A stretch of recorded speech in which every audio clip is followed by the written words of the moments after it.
Can you share something you're sad about, something you're anxious about, and something you regret? Oh, all right, Alain de Botton with his fake account, pink paper planner. Okay, something I'm sad about. Hey friends, welcome back to the channel. This is the commemorative 2 million subscribers Q&A. That's what one does when one hits a subscriber milestone. So firstly, thank you to everyone who is and has been a supporter and subscriber of this channel. And if you stay tuned to the end of the video, there'll be some details about a juicy giveaway. I'm gonna be giving away a lot of interesting things. Anyway, we've got 27 questions from Instagram, 11 from Twitter, and 12 from YouTube. So in this video, I'm gonna be answering 50 questions. Let's go for it. Firstly, SCF464 says, what's the biggest lesson you've learned over the journey to 2 million subscribers? Honestly, biggest lesson I've learned is that the journey is more important than the destination. You know, if you can find ways to enjoy the thing that you're doing, are you making YouTube videos or making a blog or making a website or having a business? If you can find ways to enjoy it, then it just makes everything more fun, it makes life more fun, and it means you're much more likely to actually stick to it. I don't think there's any way I would have stuck to making YouTube videos for the last 4 years if I didn't find ways to make it fun. We've got Humaz Mehboob who says, would you still recommend starting a YouTube channel in 2021? Yes, 100%, absolutely. It is easier than ever to grow on YouTube. These days, the algorithm is very refined. The issue is that your content has to be good. Like, good content rises to the top much quicker than it did back in the day. And so it is very possible to grow really well on YouTube in 2021, 2022, but your content actually has to be good. And you can check out my part-time YouTuber Academy for more info on that front. Brick Wills 1, an update on how much your YouTube channel makes with 2 million subscribers. I think these days where AdSense on YouTube is making somewhere between $30,000 and $40,000 a month, which is pretty good. But that only makes up maybe 10-15% of the overall revenue of the business, probably 15% of the overall revenue of the business. Most of our revenue comes in through Skillshare classes and through our online courses. Nina Trejos says, if I asked 15-year-old Ali what his biggest dream was, what would he say? I think when I was 15, I was in the midst of being addicted to World of Warcraft. And so one of my biggest dreams would have been to join a high-end raiding guild where I wasn't going to be interrupted every half an hour with my mom calling me down for food. And probably at the time, I was also super into web design and trying to make money on the internet through some kind of web app. And so my biggest dream would have been to be able to make a living by kind of having an online internet business type thing. Okay, Ashwit says, your favorite YouTube video you've uploaded so far and why? I think the favorite video that I've uploaded is probably still my kind of the science of Harry Potter and the Philosopher's Stone reviewed. I think that was a great video. No one really watched the video, but that's fine. It was a fun one to do. I quite enjoyed doing my how to spin an Apple Pencil video. I'll put links to both those in the video description if you want to check those out. Aya says, what do you think is the hardest thing about being a YouTuber? I think the hardest thing about being a YouTuber is actually just sticking to it consistently. And I think it's a lot harder in the early stages where you're not seeing that immediate feedback and that immediate return on investment. Right now, it's pretty easy being a YouTuber. Probably the hardest thing I have to deal with is coming up with ideas consistently and dealing with hate comments. And the hardest thing is for beginner YouTubers to keep going when you're not seeing much growth. But you have to stick at it for long enough to actually experience the compounding effects of growth. And so I'd say that's probably the hardest thing. Shibani says, do you see yourself making more casual videos like vlogs, etc.? I actually do on my second channel. It's called Ali's Appendix. I make vlogs, maybe every other week. We do a day in the life vlog. Those are pretty casual. And we're in the process of hiring a videographer to follow me around so that we can make vlogs about my life. And I'd like to put some of those on the main channel as well, if they're interesting. Nena says, is there any new type of content you want to delve into? Yes, I'm very interested in the whole kind of health and wellnessy type stuff. How do we take care of ourselves? How do we take care of our brains? I've been dabbling with things like meditation and looking into a little bit into things like the spirituality side of things and the being mindful and making sure what we're working on is meaningful. That's the sort of stuff where I don't have much personal experience of it in that I haven't really bothered doing that stuff so far, but it's definitely an area I'm interested in and an area I want to talk more about on the channel. Vishalk says, do you like being called productivity guru? Kind of, it's sort of a tongue-in-cheek thing. I kind of consider being a productivity guru as a little bit of a joke. To me, productivity is a very all-encompassing thing. I don't see productivity as just being efficiency. I see productivity as being a combination of meaning and enjoyment, and meaning and fulfillment, i.e. working on things that we find meaningful, and efficiency and enjoyment or joy or having fun. And so if someone considers me a productivity guru with that definition, that kind of helping people do more of what's meaningful to them and have fun along the way, and yes, be efficient doing it, then I think that's totally cool. I think what I don't like is when people view productivity as being the same thing as efficiency and see me as I'm all about efficiency at all costs. Because my whole spiel, to be honest, is that optimize for enjoyment, journey before destination. If you have fun doing the things that you're doing, you'll just, as a side effect, be more productive and you won't need to watch productivity videos. Aku says, when are you boxing another YouTuber, Karma Medic? I'm actually moving to London in about 2 weeks, and I'm planning to take boxing/kickboxing lessons. So once I've gotten good at that, then I might challenge a fellow YouTuber to a boxing match. Ken says, as your channel continues to grow, are you planning on hiring more members to the team? Yes, in fact, at the moment, as we speak, we are looking to hire another 8 to 10 members of the team. I'll put a link in the video description if you want to check out our jobs page. Most of those are based in London. We have a graphic designer position that's remote, and we have a free-for-all position that's available to anyone in the world to do anything really. But you can check out the link in the video description to see what jobs we're currently hiring for. Okay, Adya says, what's been your most favorite moment since you started YouTube? Probably when I meet up with other YouTubers in real life. So like yesterday, 2 days ago, I was hanging out with my friend Olier. Olier has a YouTube channel. We hang out, met Jack Edwards, hanging out with Karma Medic. These sort of people that I got to know online and then became friends with in real life. That's always been like a really nice part about being a YouTuber.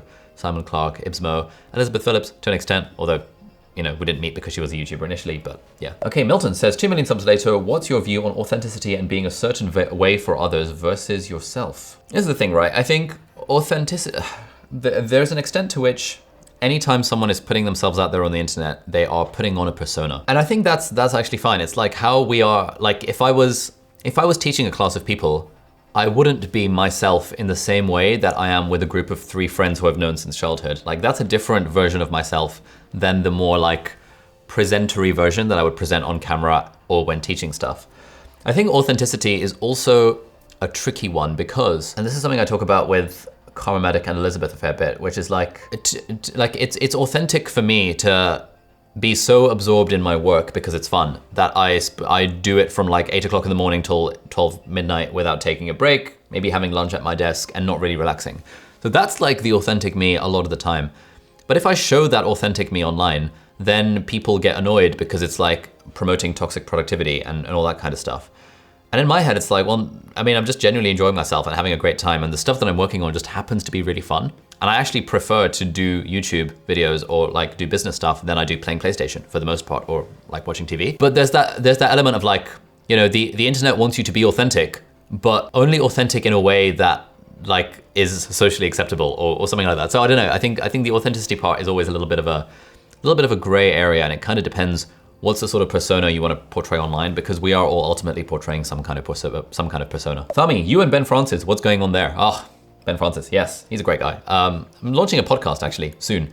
It's going to be a separate YouTube channel. It's going to be a separate podcast, and it's going to it'll be interviewing kind of entrepreneurs, creators, and other inspiring people about their journeys and how they find fulfillment in work and in life. That's like the spiel. So Ben Francis is probably going to be episode 1 of that podcast. Hirsch20 says, what's the one tech device you badly want, but still don't have it currently? I kind of want one of those fancy Dyson hairdryers.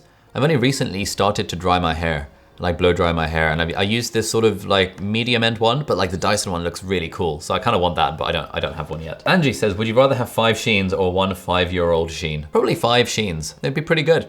Sheen is a very is great to consult with for like anything business related or anything emotional support related, and so 5 of them would be like 5 times the value, I hope. Shamal Fido says, what should I do to increase my typing speed? It's really annoying me when I'm typing so slowly, please help. I have like a whole Skillshare class about this, link in the video description. I also have a whole YouTube video about it, link in the video description, so you can check those out. Memory says, what's the one thing you wanted to achieve but couldn't? I mean, I've got a video talking about all my failures in life, well, up until about the age of 21, but when I was around 21, 22, I applied for this program to go to Harvard for a year. And that would have been like an exchange program where I go there for a year, and I didn't get it. You know, I got rejected from the application, and some other friends of mine got it and they had a great time. So that was like a thing I wanted to do, but I didn't get into it at the time, but you know, space to watch for the future. Aya says, if you could collab with anyone right now, who would it be? I think probably my dream collab would be Peter McKinnon. You know, I've said it many times, Peter McKinnon is probably the person who's most inspired this YouTube channel, and so that would be a cool collab to be able to do. Atna Tewas says, what do you think is the best advice you've received that's had a big impact on your life? I think a bunch of it is probably from this book, Anything You Want by Derek Sivers, and there is a quote from here, which is, never forget why you're really doing what you're doing. Are you helping people? Are they happy? Are you happy? Are you profitable? Isn't that enough? When you're growing a business, when you're growing a YouTube channel, when you're doing this sort of stuff, even like when you're growing your career or when you're trying to get better grades in school, it's very easy to continue to chase that next rung of the ladder, hoping that the thing is going to bring happiness, that, oh, once my business is of this size, then I'll be happy, or once I'm a consultant, then I'll be happy, or once I get that first-class degree, then I'll be happy. I always kind of remind myself of this piece of advice from Derek Sivers, who's one of the books that we're giving away in the giveaway. That piece of advice that like, never forget why you're actually doing it. Like, the reason we do stuff is to make ourselves happy and to, you know, help other people. And if you're making yourself happy and you're also helping other people, then actually that's enough, and that's totally cool. So I often remind myself of that. Written says, how do you want to leave a legacy / impact in the world? I don't really care about leaving a legacy. Like, I'm not that fussed. Like, we're all gonna die and we're all gonna be forgotten within like a few years of us dying. So I think that's significantly less important to me. In terms of impact, I think, like, the way I think of it is, you know, people like Tim Ferriss, author of the 4 Hour Workweek, have had a huge impact on my life through the stuff that they've put out there on the internet, in their books and podcasts and videos. And I would like to be able to have that impact on other people, the same as the impact that Tim Ferriss and those sorts of folks had on me.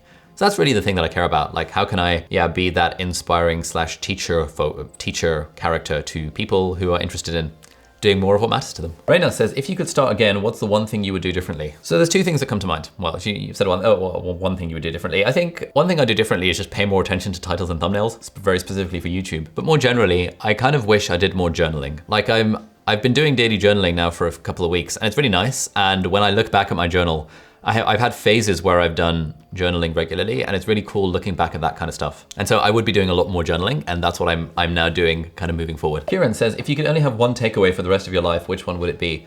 These days, I really like poke bowls from a place called Ahi Poke, although I think they've recently changed their name. But that's like healthy, it's wholesome, it's nice, it's tasty. I freaking love it. Abdaal says, what challenges are you now facing from managing 11 people as opposed to being a solopreneur? Oh, good question, Abdaal. I think mainly the challenges around managing 11 people is around getting people aligned, all working towards the same goal, people having clarity on exactly what their job is. And it's more like the people side of it, the human side of it, like, you know, wanting people to feel appreciated and like that work is valuable. And it's that sort of stuff that you just don't have to think about when you're a solopreneur and you can just kind of do everything yourself. I think another challenge is that as a solopreneur, you can move as fast as you want and you can change direction whenever you want. Whereas when you're managing a team of 11, it's like, if I want to change direction or something, then suddenly, you know, it's actually slower for the team as a whole to change direction or to do something different, which has been a little bit of a challenge. Pauline, what's your biggest goal in life? Probably, if I boil it down to it, my biggest goal in life is to help people while having fun. And my version of helping people is generally around teaching. So if I could be a teacher like forever while enjoying it, I think that would be pretty good. And my litertastic life. Name 3 goals you're currently working on. Well, one goal is that we're trying to grow the business. We're in the process of hiring loads more people. Link in the video description if you want to apply for a job working with us. Another goal is I'm trying to become a Gymshark athlete and get 6-pack abs. There's bubble tea, which is very sugary, is not particularly helping, but I'm hoping that'll happen at some point soon. And another goal is that I'm in the process of writing a book, which has been ongoing for a while, and it's hard, but that's very much a very concrete goal that I'm working towards. All right, now we turn to 12 questions from Twitter. So we've got Don, who says, what was your biggest growth factor? I.e., was it releasing more videos per week, focusing on a topic, hiring a team, all of the above, etc. I think when it comes to YouTube, like, consistency gives you that background level of growth, but accelerated growth comes from getting viral videos. And so by chance, for the most part, like, because we've just put out so many videos, 1 or 2 or 3 of them will go viral each year, and then that like significantly accelerates the growth of the channel. And I think certainly when I started to hire people and could free up my own time, there was more of an inflection point in the channel's growth, because now I was not spending 20 hours a week editing my own videos or like 30 hours a week writing my own videos, and I could focus on the bigger picture kind of stuff. Adam says, what's been the biggest challenge you felt you've needed to course correct what you were doing? I think when it comes to the YouTube stuff, there are moments I have where I feel like the channel is getting a little bit stale and we've been doing the same stuff for too long. And at that point I feel like, okay, now we need to kind of change course and go in a slightly different direction. So initially it was like the medical stuff, which I think ran its course. Then it was like the studying stuff, which I feel at some point it was like, okay, I've made so many study videos now. How many more study videos can you really make? And now I think we're on the verge of like becoming a bit stale on the productivity front, especially because a lot of people seem to take productivity at face value, whereas I view productivity as being a deeper thing around like meaning and enjoyment and, you know, appreciating the journey before destination, that kind of stuff. And I feel like that maybe doesn't really come across in some of the videos or certainly if people just read the title, they'll be like, they'll have an image of me as being some sort of efficiency at all costs kind of machine, whereas that's not really my vibe. And so I kind of do want to shift things more towards the kind of healthy, mindful way of living life. But yeah, certainly as I feel the channel is becoming stale and we're doing too much of the same stuff, at that point I think, okay, what's the next frontier of content? Shub says, what was your worst moment as a YouTuber? Oh, there was a moment, I remember this vividly. I was about to get on a train and I got an email from the medical staffing department at my hospital where I was working saying that there had been a complaint about me about my YouTube channel made to the hospital, and I had to see the deputy medical director talk about it. And my heart absolutely sank. It was like the worst feeling ever. I was like, oh my God, this is awful. So I stewed with that feeling for a few days. In the end, me and the medical director had a chat and it was all fine, and we sorted it out. But those few days of like anxiety around, oh my God, like why someone complained about my channel, what the hell's going on? That was like really scary. Hari says, if you were not a YouTuber, what would you be in your active or passive income? Well, if I wasn't a YouTuber, my active income would be being a doctor and my passive income would be making some kind of software startup. I built like these question banks when I was in med school called UCAT and BMAT Ninja, which were like software products where me and my brother coded them and they were making passive income. So those are pretty good. I probably would have continued with those and looked to do something else in the medical tech field, potentially where I could do the whole passive income from software. Okay, Burhan says, knowing what you know now, what would you do differently if you were to start again from zero? I think if I were to start again from zero, I would go really, really, really specific and really, really, really niche when it comes to content on YouTube. When I was doing it, it was pretty specific, pretty niche 4 years ago, making videos about how to get into med school. But now that field is saturated. So many people are doing that. And so I would find an area that I just really enjoy researching and try and make literally the best videos in the world at that thing. Kind of James Johnny levels of editing, like putting in tons and tons of effort into each video. And I think probably within a handful of videos, probably within a few dozen videos, then the channel would be successful, provided I kind of tried to make every single video as high quality as videos by James Johnny, for example. Trevin says, what's the one thing you really wanted at 0 subs but became habituated to at 2 million subs? I think when I was at 0 subs, the one thing I really wanted was to be able to say, hey guys, I'm doing a Q&A. Someone asked me questions. And it was around 5,000 subscribers where I really felt that, oh, okay, cool. I will now never run out of content because I can always just do a Q&A and people will always ask questions. And so now at 2 million subs, it's like, I almost take it for granted. Or rather, I don't take it for granted. I've become habituated to the fact that I can just post an Instagram story or post on Twitter and people will reply. And that's like a really nice thing because it means that I can have more conversations and I can do more videos like this answering questions, which is just kind of cool. Candice, if you could change your first video on YouTube, what would you change it to? My first video was actually some kind of singing type thing, but I would love to have made a YouTube video in like 2008, 2009, 2010 when I was quite young, just talking about my feelings and thoughts and what I was struggling with and what I was going through and documenting more of the journey of what it was like to be a teenager in 2009. I think that would have been cool. If you had to choose, would you give up your medical profession for YouTube and vice versa? Ooh. If I had to choose, then yeah, probably. I would give up medicine for YouTube. There's lots of reasons for that. It's not a very like socially acceptable thing to say that I would stop being a doctor and be a YouTuber because medicine is held in such high esteem by the world and by people that I saw a Q&A that Dr. Mike did the other day where he was asked the same question and he said he would not leave medicine. He would never leave medicine because he genuinely enjoys it. He feels it can really help people. And also kind of the stuff he's talking about on YouTube is medical related. For me, as much as I enjoy medicine, it's just not as fun as running your own business. And I always kind of knew that. Like I never went into medical school thinking that, oh, this is going to be a great full-time gig. I went into med school thinking, okay, medicine seems fun. I'd like to be a doctor, but I'd like to do it part-time and I'd like to have some kind of tech startup on the side, which maybe is not the best reason to go into med school. And, you know, again, people will have issues with that. Really, what I think about is like, I have a very utilitarian view when it comes to impact, especially in terms of counterfactual impact, which basically means like, what is the impact that I have as an individual? And if I'm a doctor, then my counterfactual impact is actually fairly minimal because if I wasn't a doctor, the next person down the list would have gotten into med school and would have been a doctor in my place.